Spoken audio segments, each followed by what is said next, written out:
Hello, xin chào các bạn. Lại tiếp tục trên một cái hành trình nữa trên kênh của mình.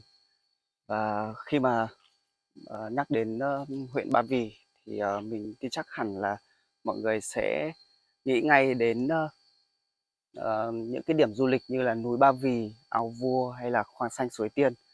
Thì hôm nay Đồng TV sẽ chia sẻ cho các bạn một cái địa điểm mà giống như một nàng công chúa ngủ trong rừng. Bây giờ thì mời các bạn cùng Đồng TV chúng ta sẽ cùng đi khám phá nhé.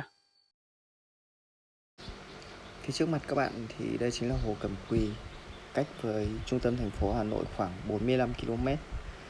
Thì Hồ Cẩm Quỳ có tổng diện tích lên đến khoảng 248,7 ha.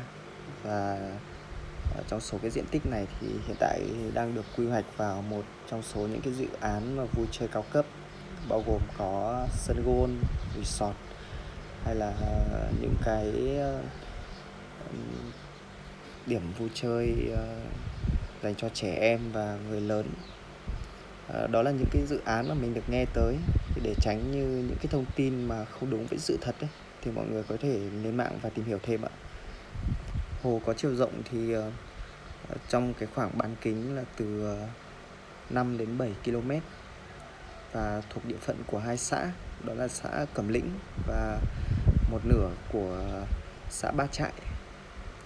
Và bên cạnh hồ thì chính là cái khu vực mà trung tâm nghiên cứu cây lâm nghiệp, nên là được phủ xanh bởi những cái quả đồi như những cái loại cây như là cây keo, cây thông, nên là không khí ở trong này rất là trong lành luôn các bạn. Đi vào trong này thì không khí mát mẻ, thật sự là tuyệt vời.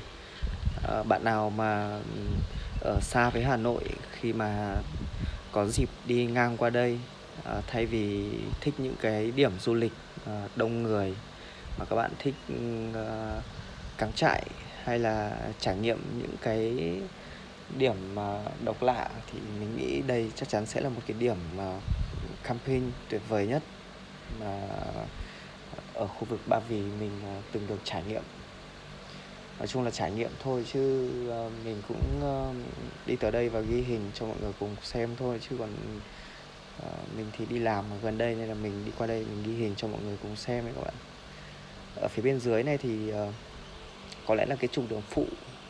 Trước đây thì người ta đã có cái dự án quy hoạch ấy, nên là người ta sẽ làm cái trục đường phụ đi vào đây. Ở phía bên ngoài kia thì chính là cái tỉnh lộ 413 để chạy ra đây, đi ra suối 2 ấy. Thì có lẽ là làm cái phòng bảo vệ. Mặt hồ thì rất là rộng, đẹp.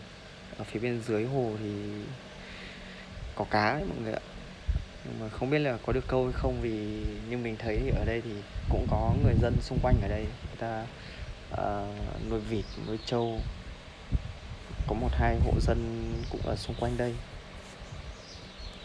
Và có thể là người ta cũng khu vực này người ta cũng tận dụng để chăn nuôi, làm nông nghiệp. Rồi bây giờ thì mời các bạn cùng Đầu TV chúng ta sẽ cùng trải nghiệm những cái hình ảnh mà được ghi lại từ flycam nhé. Và vì một số lý do như là ở đây gần với lại khu vực quân sự ấy, nên là mình sẽ chỉ bay trong một cái khoảng chiều cao và độ sáng nhất định thôi các bạn nhé. Vì khi mà nhắc đến huyện Ba Vì thì chắc chắn là các bạn ở đây sẽ không còn xa lạ với những cái khu vực quân sự hay là bộ quốc phòng rất là nhiều và rất là nghiêm ngặt. Khi mà mình có cái ý định là mình sẽ cho các bạn ngắm những cái hình ảnh từ trên cao, thì mình cũng đã có một chút hơi do dự rồi. Nhưng mà để cho mọi người cùng được chiêm ngưỡng cái hình ảnh ở đây, thì mình sẽ cho mọi người cùng được chiêm ngưỡng những cái hình ảnh đẹp nhất từ hồ. Mọi người hãy ủng hộ cho mình bằng cách like video, chia sẻ, bình luận và đừng quên ấn đăng ký để nhận được cái thông báo mới nhất từ kênh của mình nhé.